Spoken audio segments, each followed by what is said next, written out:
Pemirsa, inilah suasana ibu kota negara DKI Jakarta yang tidak pernah lepas dari kebisingan lalu lintas kendaraan. Dan memang pusat pemerintahan maupun aktivitas perekonomian masih terpusat atau terkonsentrasi di DKI Jakarta.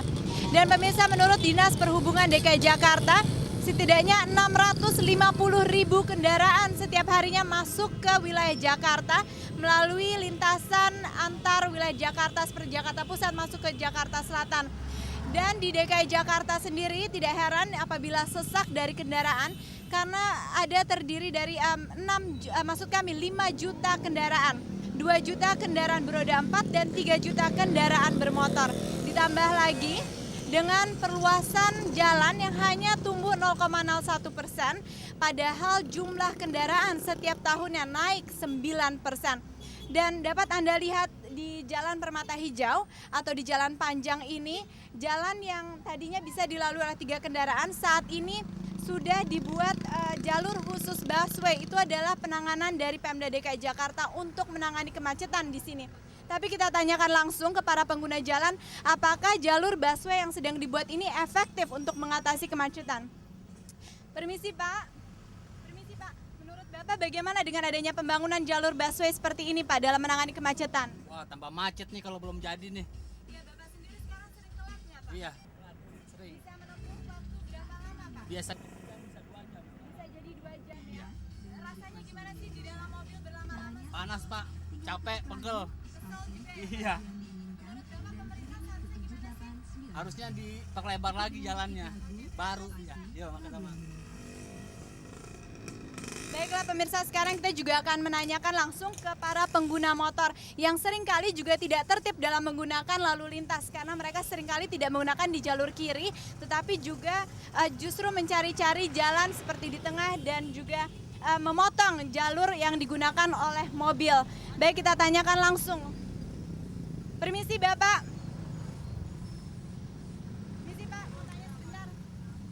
Oke. Pak, gimana ini Pak? Biasanya kan motor seharusnya menggunakan jalur kiri, tapi seringkali dipotong-potong oleh motor. Apakah memang karena kemacetan yang sudah tidak bisa diatasi lagi, Pak? Ya karena ini jalur yang udah sempit dibikin jalur busway kan nama macet. Ya semeraut Mbak. Ya.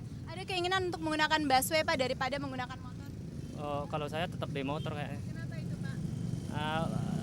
Kecepatan motor lain sama bis. Bisa gambarkan keadaan kota Jakarta saat ini dibandingkan katakanlah setahun yang lalu Pak? Aduh, semakin kacau aja Mbak, susah. Rasanya gimana di jalan itu Pak? Nama stres aja kayaknya. Kesel ya? Ya harus sabar sih, tapi kadang-kadang kan tingkat emosional kita ini ya. Kadang-kadang yang stres, keributan itu mudah terjadi kalau begini. Ada himbauan untuk pemerintah Pak? Kayaknya kalau jalur-jalur yang udah sempit jangan dibikin busway lah. Mungkin kayak Sudirman kan boleh lah. Iya. Bapak namanya siapa? Ketut. Baik pemirsa, nanti kita juga akan tanyakan juga ke para pengguna jasa kendaraan umum yang bukan busway. Cut dulu.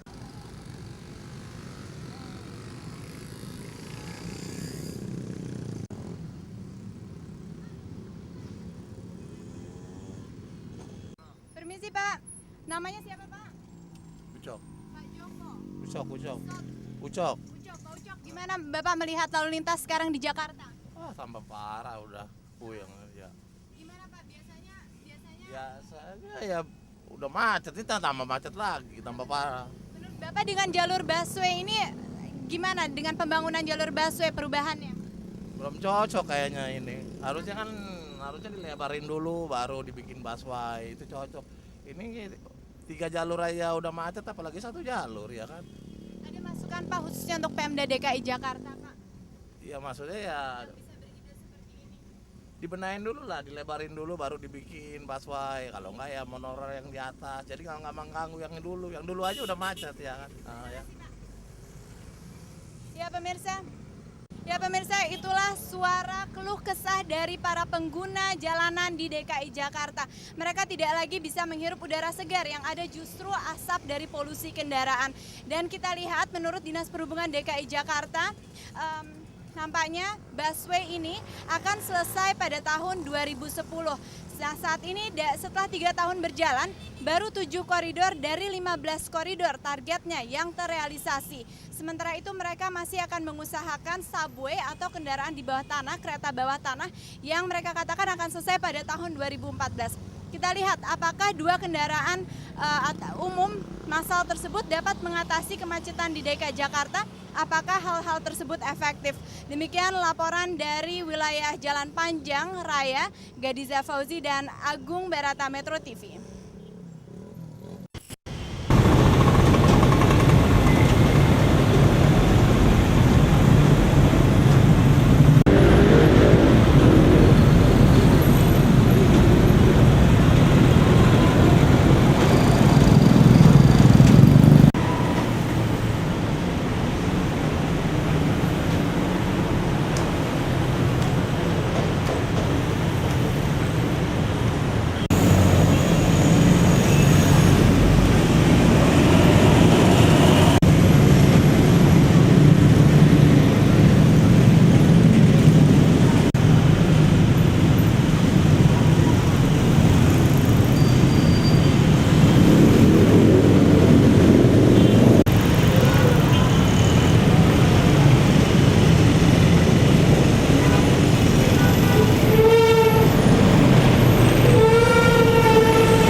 Ya, kalau kita bandingkan dengan 10 tahun lalu tentu sudah ada, karena sekarang adanya busway itu merupakan salah satu bentuk perbaikan gitu.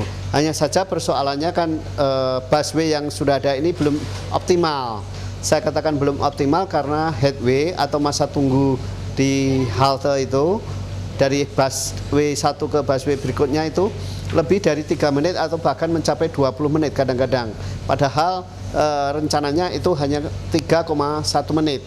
Nah, kalau bisa dioptimalkan barangkali itu bisa mengurangi kemacetan karena makin banyak orang yang akan menggunakan busway sehingga dengan sendirinya makin berkurang jumlah kendaraan bermotor yang ada di jalan.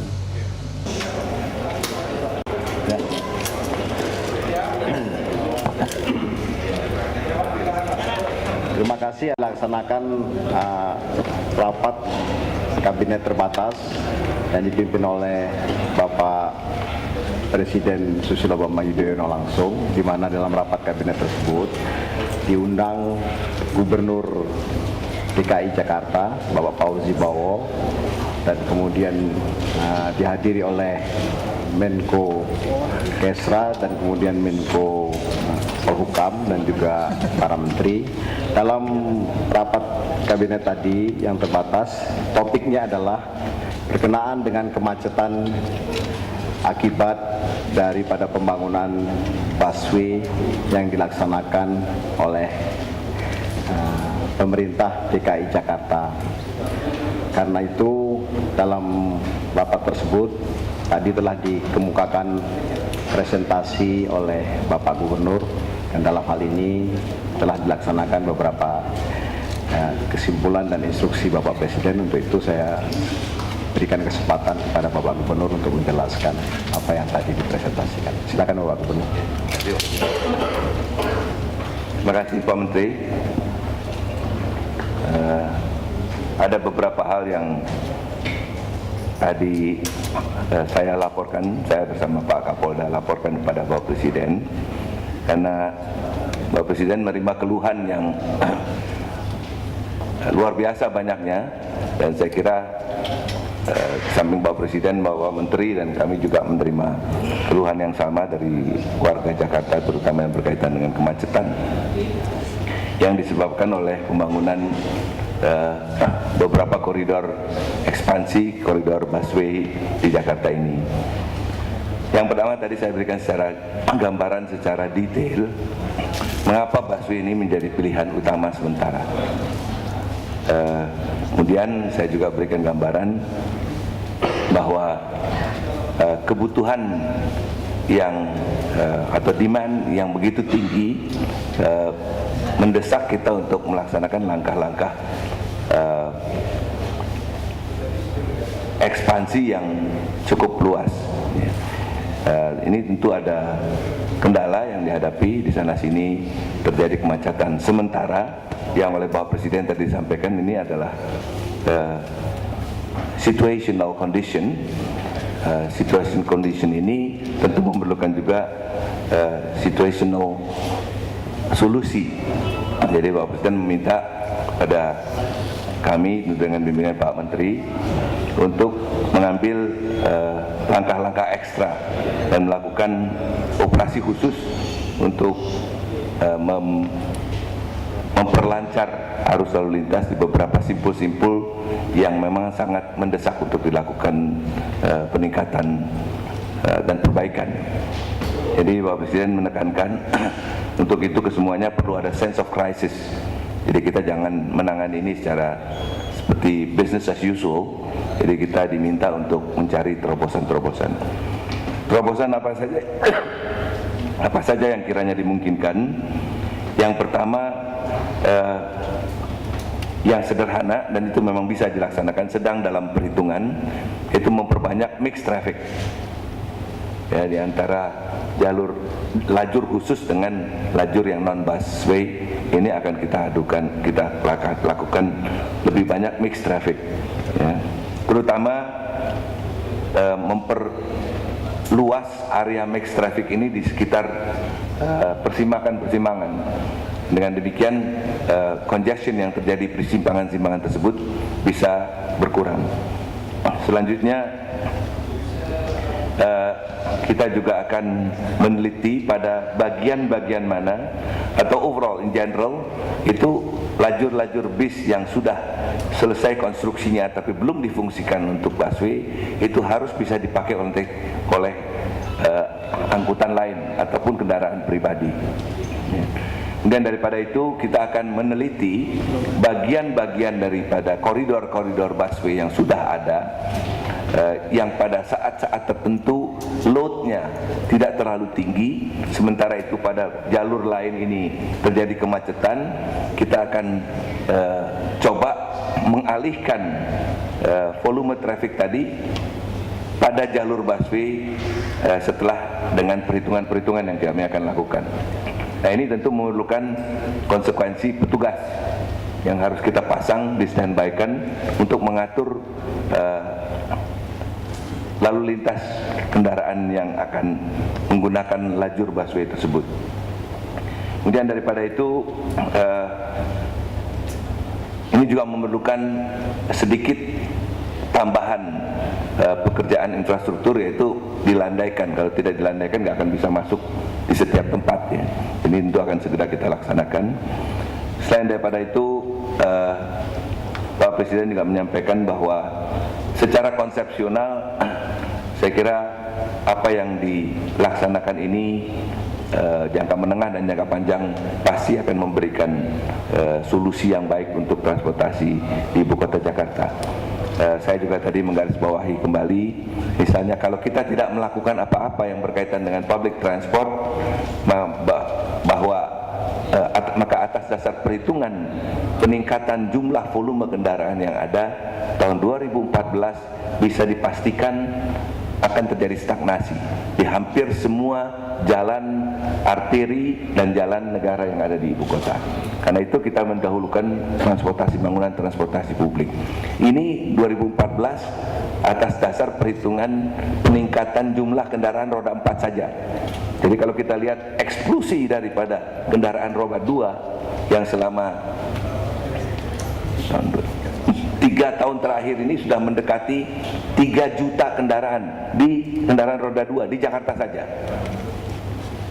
Di Jakarta dan sekitarnya 5 juta kendaraan roda 2 saja. Jadi ini tentu merupakan satu angka yang sangat memprihatinkan ya. Kalau kita tidak atur dan kita tidak berikan kompensasi atau pilihan angkutan umum yang baik, angkutan umum yang memadai, dan angkutan umum yang tentu comfortable untuk digunakan oleh masyarakat atau warga kota Jakarta. Ada satu tambahan lagi, Pak Presiden jadi mengharapkan bahwa kalau kita menata busway ini tidak hanya koridor intinya saja yang ditata, tapi tolong diperhatikan juga feedernya. Ya pemirsa, pembangunan jalur khusus busway di wilayah perumahan Pondok Indah, Jakarta Selatan sudah seminggu dilakukan. Dan dalam waktu seminggu ini juga jalanan kelihatan semakin semrawut, kacau balau dan juga macet. Terutama karena adanya penyempitan jalan yang tadinya jalur yang bisa digunakan oleh 2 kendaraan saat ini hanya bisa dilalui dengan 1 kendaraan. Ditambah lagi trotoar saat ini sudah dipotong sehingga pohon banyak yang ditebang dan dialihkan ke perumahan warga. Maksud kami di halaman warga itu sendiri tanahnya dibongkar dan mereka tentunya merasa terganggu. Dan tidak hanya itu, namun pengguna jalan juga semakin resah karena lamanya perjalanan dari tempat mereka berada ke tempat tujuan mereka menjadi semakin lama dan panjang. Kita tanyakan langsung ke seorang ibu yang saat ini berada di Metro Mini bersama saya. Ibu, namanya siapa Bu? Ibu Rohana. Ibu, bagaimana keluh kesah Ibu selama ada pembangunan busway di Pondok Indah? Ya selalu macet sih. Mau macet udah itu ya makan waktu lah banyak di jalan, jadi terlambat gitu. Tadinya berapa lama, sekarang jadi berapa lama? Ya bisa 1 jam jadi lebih 1 jam gitu. Iya. Baik, terima kasih. Iya. Ya, memang pembangunan busway ini dilakukan jam 10 malam hingga jam 5 pagi. Namun tentunya eksesnya juga dirasakan pada jam-jam sibuk seperti pagi dan juga jam pulang kerja. Dan warga menginginkan agar pembangunan ini cepat selesai ataupun kalaupun dibangun tentunya tidak menyempitkan jalur yang sudah ada. Tentunya harus ada pelebaran jalan. Demikian laporan dari wilayah Pondok Indah, Jakarta Selatan. Gadiza Fauzi, Priyo Susilo, Metro TV.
Tapi nilai proyeknya bagus busway 2 triliun.